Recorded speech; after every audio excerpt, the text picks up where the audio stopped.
बोल दिए थे कि महाराज जी मैं चाहता हूँ बहुत सी कथा सुन ली पढ़ ली, आपकी कथा मैं चाहता हूँ 2 महीने 4 महीने तक लगातार बैठ बैठे सुनता रहूं और सुनाए आप। मैंने कहा जरूर सुनाएंगे। और वो स्वयं भी शायद लगभग नाना करते हुए भी 30 से 40 आवृत्ति भागवत पाठ कर चुके होंगे, पढ़ चुके होंगे। राधे श्याम जी उपाध्याय बापू नगर वाले ये हर नवरात्रि में पाठ करते हैं और नित्य प्रति भागवत जी का पाठ करना। भागवत कथा तो कंठस्थ याद है, पूरी याद है, या को पूरी याद है। अभी आवाज उठी बाबा जी ये तो आपने बताया कौन ना, ये बोली ये वास्ते कह रहा हूं जो बच जाए वो कल परसों को सुन लेना है, बोल जे मती। बोले राधे राधे। नहीं बढ़िया भागवत पाठ करते, नित्य कथा पढ़ते हैं। तो पहुंचना था अपने को वामन जयंती तक था, नहीं पहुंच पाएंगे क्योंकि अब 15-20 मिनट ही बाकी है। तो स्पर्श करते हुए फिर जाएंगे। अच्छा मैं चंदू जी एक कह रहा था कि सुबह सुबह मेरे लिए थोड़ा तकलीफ हो रही है, ये जो 12 बजे वाली में मैं चाह रहा हूं कि घंटा 1.5 घंटा थोड़ा आगे और कर दिया जाए। 1 बजे कर लो या 1:30 बजे से कर लो। हाँ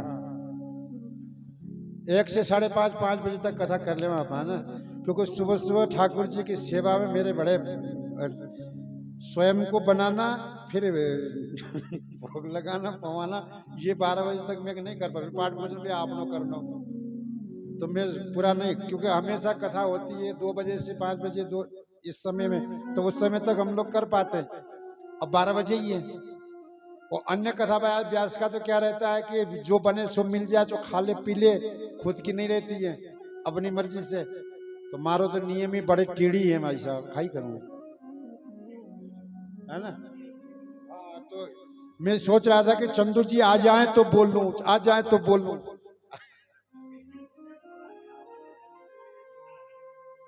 अच्छा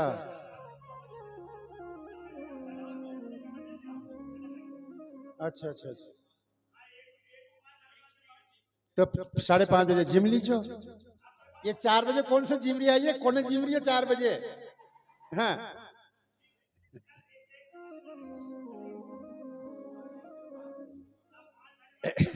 इससे 2 फायदा होंगे। एक तो क्या, जैसे मेरे भी मन में है कि यहाँ आसपास की जगह जाऊं तो 12 बजे पहुंचे ना पहुंच, सेवा करके भोजन बना के प्रसाद भोग लगा के जाऊं, टाइम ना मिले 1-1.5 घंटा आगे पीछे हो जाते ना तो मुझे वो व्यक्ति मिल जाएंगे, तो आसपास मुझे कहीं भी दर्शन हो तो जा पाऊं। तो कुछ फायदा मेरे को देखना है। तो कल से 1-1:15 बजे से 1 बजे से है, 1:15 बजे तो नहीं, 1 बजे से आप लोगों को कथा में आनी है। 1 से 2 3 4 5, हाँ 5 5:30 6 जो भी एक्सरसाइज है। अरे अच्छा तो कल से नहीं जाना तो है ना, बद्रीनाथ के दर्शन करने तो जाओ नहीं थे। हाँ घूमने कौन जाए। बोलो राधे राधे। आइए अब प्रवेश करते हैं कि ध्रुव जी महाराज ने 36,000 वर्ष तक राज्य की। उत्तम महाराज आता है, उनके भाई, फिर ध्रुव जी युद्ध करने जाते हैं, यवनों से युद्ध करते हैं यक्षों से। और वहीं उस युद्ध को देख करके स्वयंभू मनु को बड़ा ही अचंभित होते हैं, आकर के ध्रुव को समझाते हैं कि युद्ध मत करो। ये स्वयंभू मनु के समझाने से ध्रुव ने युद्ध को रोका। ध्रुव जी के यहाँ वंश वर्णन आता है, राजा अंग आदि के यहाँ चरित्रों के विषय पर चर्चा किया, बेन की चर्चा यहाँ करी। एक राजा बेन नाम का राजा हुआ, वो बड़ा ही दुष्ट था। वो भगवान का नाम जाप करने नहीं देता था, यज्ञ पूजन हवन पाठ आदि करने नहीं देता था, और जो भी करना हो वो कहता मेरे नाम का करो। ऐसे बेन आज भी इस धरती पे बहुत है। ऐसे बेन जैसे व्यक्ति भगवान को छोड़ करके खुद को पूजाते हैं।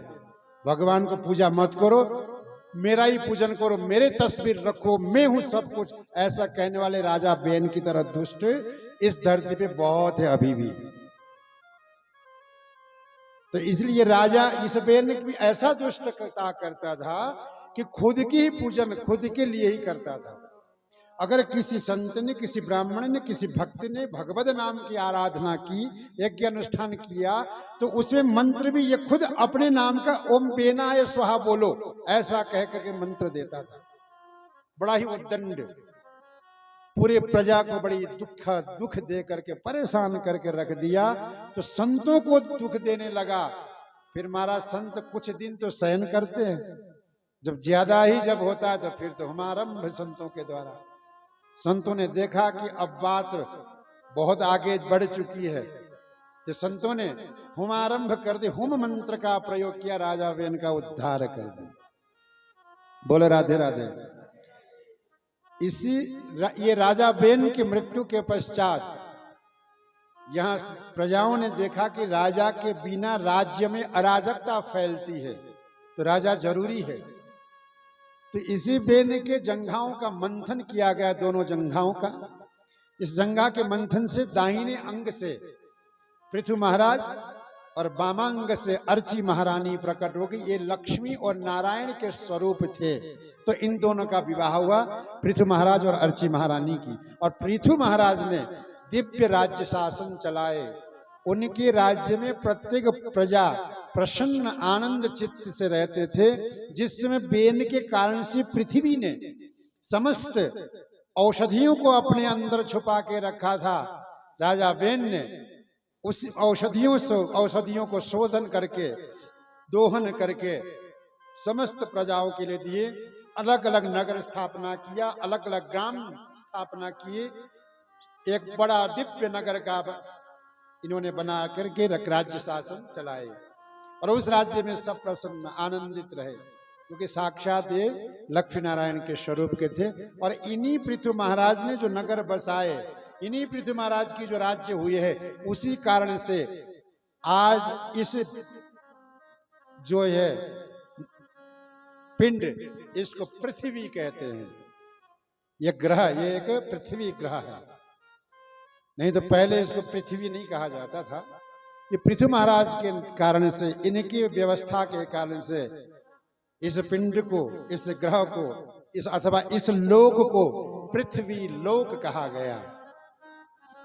महाराज पृथु के कारण से दिव्य महाराज ये रहे, राजा पृथु। और इसी पृथु चरित्र में वर्णन आता है कि 15वें अध्याय से 13वें अध्याय से, अथवा तो 15वें अध्याय से 23वें अध्याय तक जो व्यक्ति नित्य पृथु चरित्र का पाठ करता है और साथ में रुद्र गीत का पाठ करता है, उसके जीवन से पितृ दोष नाम के एक दोष है, ये दोष दूर हो जाते हैं। ये अनुष्ठान की पद्धति है, अनुष्ठान बताया गया। इतनी शक्ति इस पृथु चरित्र की पाठ में है। दिव्य यह पाठ पृथु चरित्र। यहीं पर पुरंजनोपाख्यान होता है। प्रियव्रत चरित्र, आग्नेत्र चरित्र, राजा नाभि का चरित्र यहाँ वर्णन किया। ऋषभदेव भगवान के विषय पर यहाँ वर्णन किए। ऋषभदेव का उपदेश दिया हुआ है। ये जो बचा है कल सुनाएंगे आपको, ये कथा है कल सुनाएंगे। ऋषभदेव की देह त्याग होना, भरत चरित्र, भरत की मृग योगिनी में जाना। भरत चरित्र आप लोगों ने सुना हुआ है। भरत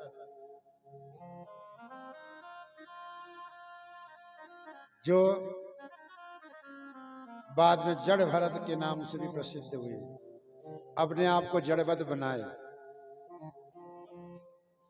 इस जन्म में भी इनका नाम भरत, अगले जन्म में मृग योनि में जाते हैं, फिर पुनः जन्म लेके आते हैं, फिर भी भरत इनका नाम। तो ये बड़े दिव्य रहे जड़ भरत। इन्होंने ये जड़ नाम तो खुद ने ही दिया है, नाम तो भरत है। ब्राह्मण कुल में इनका जन्म हुआ, जनेऊ धारण करते हैं और अपने आप को जड़वत बना दिया। इनके अन्य भाई हुए, अन्य भाई लोग हैं। भाई लोग भी परेशान हैं कि ये ऐसा जड़वत हो गया। ये जब भाभियां किसी दिन इसको कुछ कहेगी तो हम क्या जवाब देंगे, इस प्रकार से भाई लोग भी बड़े दुखी रहते हैं। पर ये जड़वत के जड़वत ही रहे, अपने आप को बनाए। ना तो इन्होंने पढ़ाई की, ना उन्हें अन्य कोई कार्य सीखा। तो ऐसे जड़ भरत की यहाँ चर्चा होती है, जिनने वेद और वेदांतों को जन्म से पूर्व जन्म में ही कंठस्थ याद कर लिए थे। और जब ये भरत जड़ भरत से पूर्व में जब मृग योनि में गए थे, पूर्व में, उस समय मृग की योनि में रहते समय में भी इन्होंने केवल सूखे पत्ते चबा करके भगवत भक्ति किया था। मृग बन के आए तब भी। जब विचार करो, जब मृग योनि में ही भगवत भक्ति करते हो, वो फिर जब पुनः भरत के रूप में आएंगे, निश्चित ही भगवत भक्ति करेंगे, अपने आप को जड़ ही बना देंगे। रहुगण और जड़ भरत का एक संवाद होता है यहाँ पंचम स्कंद में श्रीमद् भागवत के। रहुगण कहता है कि मैं मारूंगा तुझे, तो ये जड़ भरत नीचे ही कंधे में रहुगण को लेके हुए चल रहे कहार बन के, तो उस समय कह देते हैं, तुम मुझे क्या मारोगे, मैं तो पवित्र आत्मा हूं और न आत्मा कभी मरा है, न कोई इस आत्मा को मार सकता है। मरने का काम तो शरीर का है, तुम नहीं मार सकते हो मुझे। जब ऐसे दिव्य ब्रह्म ज्ञान की बातें जब जड़ भरत के मुंह से जब सुना, रहुगण ने रथ को रोक दी गई, नीचे उतर के जब देखा, कंधे पर जनेऊ को देख करके साष्टांग दंडवत प्रणाम किया और जड़ भरत से शिक्षा प्राप्त करी, उपदेश प्राप्त किया। बहुत दिव्य रहुगण संवाद यहाँ हुआ। बहुत दिव्य ज्ञान के उपदेशों के विषय पर यहाँ चर्चा हुए हैं, रहुगण को समझाए हैं जड़ भरत जी ने। सुंदर यहाँ जड़ भरत चरित्र हुआ। भूगोल खगोल आदि के विषय पर यहाँ चर्चा हुआ। नरक के विषय पर यहाँ चर्चा हुआ। नरक के नाम लेते ही परीक्षित घबरा गए। परीक्षित ने कहा, क्या नरक होते हैं? कहा यस, हाँ नरक होते। अच्छा, कौन जाता है नरक? पापी आदमी नरक जाते हैं, और जैसा जैसा कर्म करेंगे वैसे वैसे नरक विद्यमान है दक्षिण की तरफ। जब बोले तो परीक्षित ने पूछा कि महाराज ऐसा कोई उपाय है कि नरक जाना ही ना पड़े? तब यहां पर उस नरक से बचने के उपाय के लिए सुखदेव जी ने उस नरक को धोबी घाट बनाया, एक नाम दिया कि परीक्षित तुम नरक को धोबी घाट समझ लो। जैसे तुम अपने मैले वस्त्रों को धोबी को देते हो और दे करके आते हो, और वो धोबी उस कपड़े को बढ़िया से साफ करके एकदम सुंदर स्वच्छ बना करके प्रेस वेस करके बढ़िया चकाचक करके तुम्हें लाके दे देता है, बेदाग करके, समस्त दागों को हटा करके। ऐसे ही यह जो नरक है, यही समझ लो कि एक धोबी घाट है। भगवान ने हमें भेजा था बेदाग, यहां आने के बाद खूब दाग लगा दी, और अब उस दाग को धोने के लिए कपड़े को, ये शरीर, इसको धोना तो पड़ेगा। उस दाग को हटाना है तो कहां जाए? नरक। उस नरक में जाना पड़ेगा। फिर वहां कूट पीट के, ठोक पीट के, बढ़िया कंचन बना के, शुद्ध बना के पुनः वापस भेज देंगे, पुनः जन्म लेके आना पड़ेगा। तो ये धोबी घाट समझ लो। फिर के महाराज जाना ही ना पड़े? हाँ, उपाय है। कैसे? या तो अपने कपड़ा खुद ही धो लो या धोबी घाट में भेज दो। जब खुद ही धो सकते हो तो खुद ही धो के शुद्ध स्वच्छ पवित्र रखो, नहीं तो धोबी घाट पहुंचाओ। तो ऐसे ही यदि नरक से बचना हो तो भगवत नाम संकीर्तन प्रारंभ कर दो, भगवत नाम का जाप प्रारंभ कर दो, भगवत सेवा प्रारंभ कर दो, संत सेवा, गौ सेवा आदि प्रारंभ कर दो। इन्हीं भगवत नाम स्मरण सेवा के कारण से तुम मोक्ष की ओर जाओगे, न कि नरक जाओगे। इस प्रकार से नरक के विषय पर बोले। कहा कि क्या भगवत नाम लेने से हो जाएगा? बच जाएंगे? हाँ, प्रायश्चित हो जाएंगे। यदि हमारे द्वारा कोई अनायास भी कोई अपराध हो गया हो तो भगवत नाम लेने से, भगवत उपासना करने से, भगवत आराधना करने से वह अपराध क्षम्य हो जाते हैं। इसलिए भगवत उपासना करें और कोशिश ये करें आगे से ऐसे कोई भी पाप कृत्य हमारे हाथों से हमारे द्वारा ना हो, तो तुम्हारे जो दाग है वो मिट जाएंगे, तो नरक जाने की जरूरत नहीं पड़ेगी। इस प्रकार से सुंदर यह नरक के विषय पर चर्चा की। जैसा जैसा कृत्य करेंगे वैसे वैसे ही नरक में जाना पड़ता है। अलग अलग कार्य की अलग अलग नरक है। सुंदर यहाँ वर्णन किए। अजामिलोपाख्यान का पाख्यान के द्वारा नाम लेने से, भगवत नाम लेने से मुक्ति कैसे मिलते हैं, इस शिक्षा को देने के लिए यहाँ अजामिलोपाख्यान सुनाए। और वो अजामिलोपाख्यान कल की कथा में हम लोग सुनेंगे। आइए अब हम चलते वामन भगवान के पास। हाँ, वामन भगवान के पास जाना पड़ेगा क्योंकि आज तीसरे दिन की कथा, कल तो भगवान कृष्ण को लाना पड़ेगा। हाँ, नहीं लाए तो ये माता बोल देगी बाबा जी ने कथा ही उल्टी कर दी। देखो आज चौथे दिन भी कृष्ण ना आयो, जब 22 कथाएं सुन चुकी है।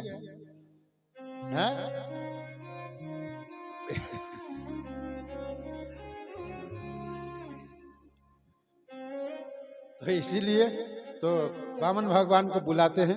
भगवान वामन तैयार होके बैठे हैं आप लोगों को दर्शन देने के लिए। उस समय में वामन भगवान थे और राजा बलि एक थे। आज वामन भगवान आ रहे, राजा बलि हजारों है। बोलो राधे राधे। एक बार और बोलो, चलो एक बार और बोलो। अब राजा बलि ने सर्वस्व लुटाया था, अब देखा ये खाई लुटाई। बोलो राधे राधे। तो कुछ ही देर में भगवान वामन आएंगे। भगवान वामन की जो दिव्य कथाएं हैं, आज की जो कथाएं बचे हैं वो कल की कथा में सुनाएंगे, बड़े आराम से, बड़े आनंद से। प्रहलाद चरित्र आदि सभी, समुद्र मंथन हो गए, पुनर्जन्मोपाख्यान हो गया। ये जो कथा है ना, ये कल की कथा में आप लोगों को सुनाएंगे बहुत आनंद से, बहुत दिव्य तरीके से। और अभी कोटा वाले बोल रहे थे चलो, बोले अभी बोल के गए कान में खुसर फुसर करके, बोले आपको बहुत जल्दी बुलाएंगे हम। हाँ, ये बोल के गए। तो मैं ये कह रहा हूँ कि अभी यहाँ आकर कोई कथा बचती है तो कोटा वाले जब कराएंगे वहां सुना दूंगा, वहां आ जाइए। हाँ, वहां सुना देंगे। बोलो राधे राधे। एक बार और बोलो। हाँ, तो भगवान वामन बलि के दरबार पर जाते हैं, 3 पग भूमि की याचना करते हैं। बलि महाराज कहते हैं कि 3 पग, केवल 3 पग भूमि, वो भी इतनी सी चरण से नाप के। भगवान ने कहा मुझे ये 3 पग भूमि काफी है। भगवान कहते हैं। फिर बलि कहते कि महाराज एक बात बताओ, 0 नंबर की चप्पल या अथवा जूती भी आपको बड़ी है जाए, ऐसे तो आपके चरण, तो इसके 3 पग लेकर रहोगे का, एक आसन भी नहीं बिछेंगे।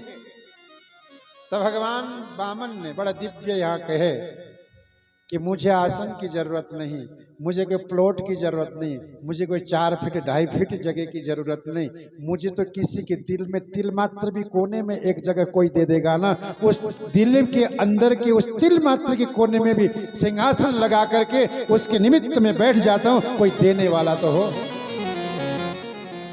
भगवान वामन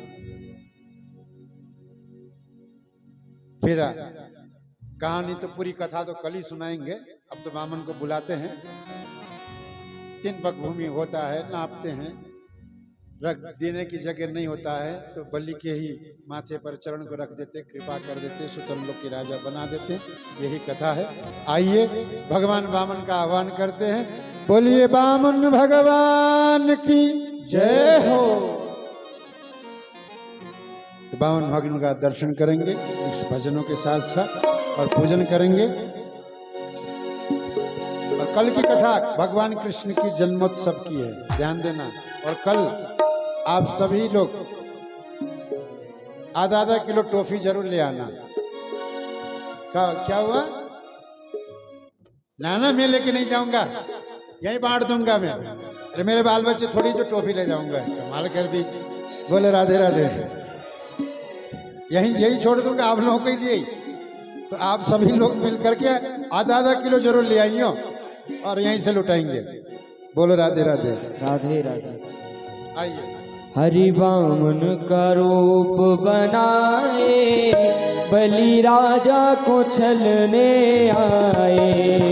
हरि वामन का वेश बनाए, बलि राजा को छलने आए।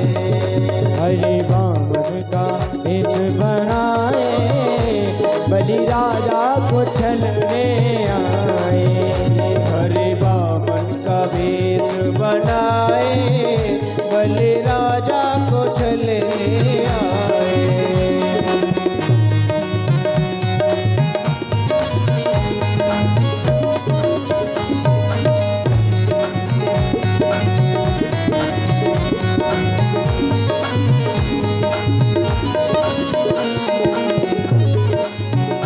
माथे तिलक सोहे, सिर पे छत्र सोहे। माथे तिलक सोहे, सर पे छत्र सोहे। माथे तिलक सोहे, सर पे छत्र सोहे। माथे तिलक सोहे, सर पे छत्र सोहे। माथे तिलक सोहे, सिर पे छत्र सोहे। माथे तिलक सोहे, सर पे छत्र सोहे। माथे तिलक सोहे, सिर पे छत्र सोहे। ओ माथे तिलक सोहे, सर पे छत्र सोहे। हाथों में हाथों में कमंडल लाए, बलि राजा को छलने आए।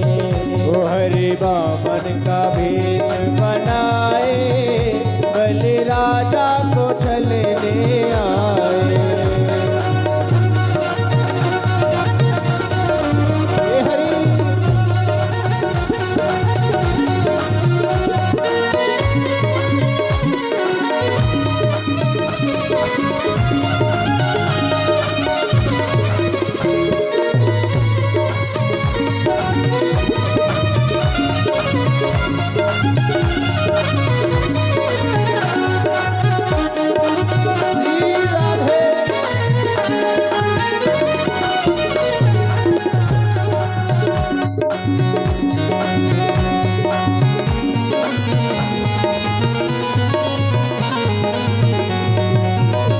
तन पे जने उधरे, सिर पे चोटी सोहे। तन पे जले उधरे, तन पे चोटी झरे। तने उधरे, सिर पे चोटी सोहे। तन पे जले उधरे, सिर पे चोटी झरे। तन पे तने उधरे, सिर पे चोटी झरे। सभी भक्त प्रेमी अपने अपने स्थान पर विराजमान रहे। वामन भगवान वहीं आपके द्वारे आपके पास पहुंच जाएंगे। आप वहीं इस पूजन का पुण्य लाभ प्राप्त करें, यहाँ भीड़ ना करें। जय हो। तन पे जने उधरे, सिर पे चोटी धरे। तन पे जने उधरे, सिर पे चोटी धरे। तन पे जने उधरे, सिर पे चोटी धरे। तन पे जने उधरे, सिर पे चोटी धरे। चरणों में खड़ा बेसुहाए, बलि राजा को छलने आए। हरि वामन का वेश बनाए, बलि राजा को छलने आए। हरि वामन का वेश बनाए, बलि राजा को छलने आए। ओ हरि वामन का वेश बनाए, बलि राजा को छलने आए। हरि बोल।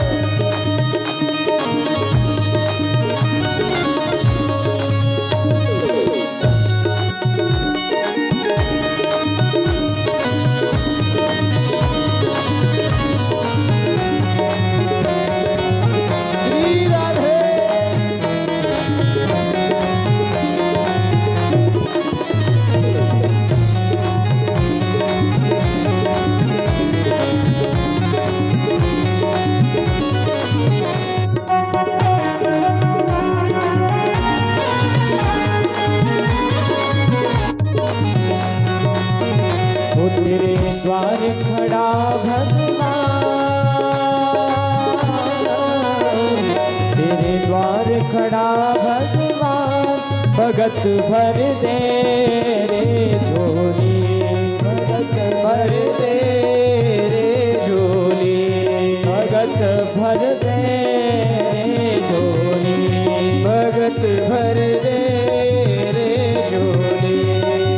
ओ तेरा होगा बड़ा एहसान,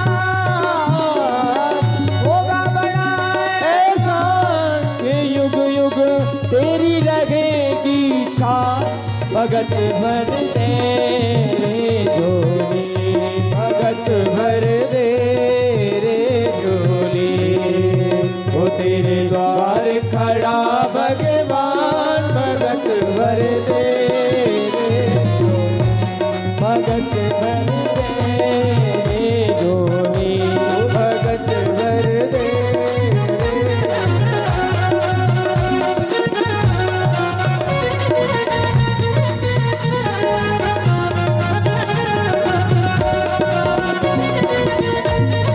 हरि बोल।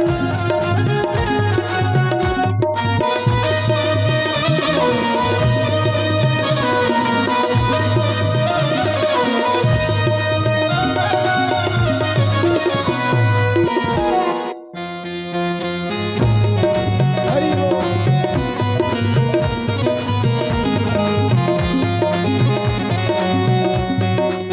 डोल उठी है सारी धरती, डोला गगन है सारा, डोल उठी है धरती सवरी, डोला है गगन ये सारा, डोल उठी है धरती सारी, डोला गगन है सारा, डोल उठी है धरती सारी, डोला है गगन ये सारा।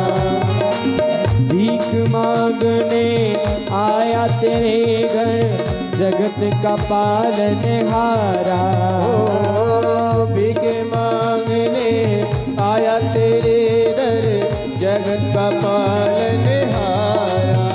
आज मैं तेरा मेहमान, आज मैं तेरा मेहमान, करे रे मुझको तू पहचान, भगत भर दे झोली, भगत भर दे रे झोली। तेरे द्वार खड़ा भगवान, भगत भर दे झोली, भगत भर दे झोली।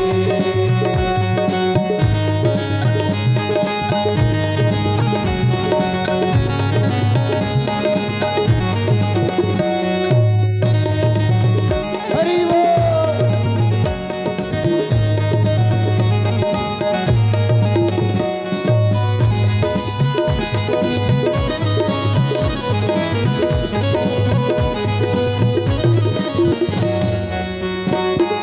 श्री राधे।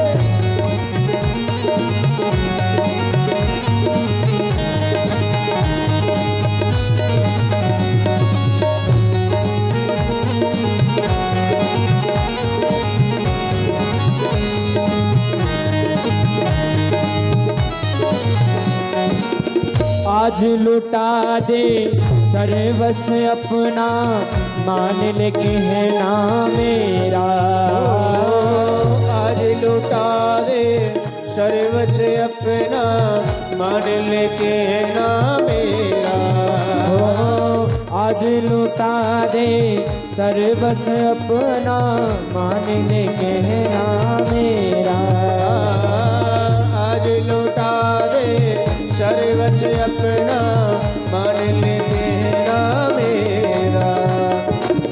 मिट जाएगा पल में तेरा, जन्म जन्म का फेरा, मिट जाएगा पल में तेरा, जन्म जन्म का फेरा, मिट जाएगा पल में तेरा, जन्म जन्म का फेरा।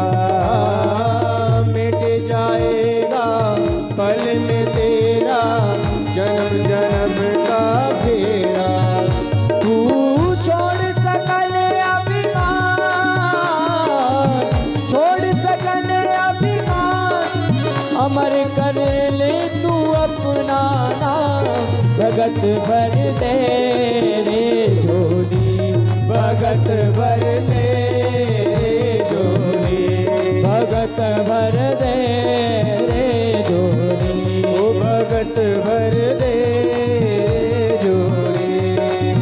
ओ तेरे द्वार खड़ा भगवान, भगत भर दे रे झोली, भगत भर दे रे झोली, भगत भर दे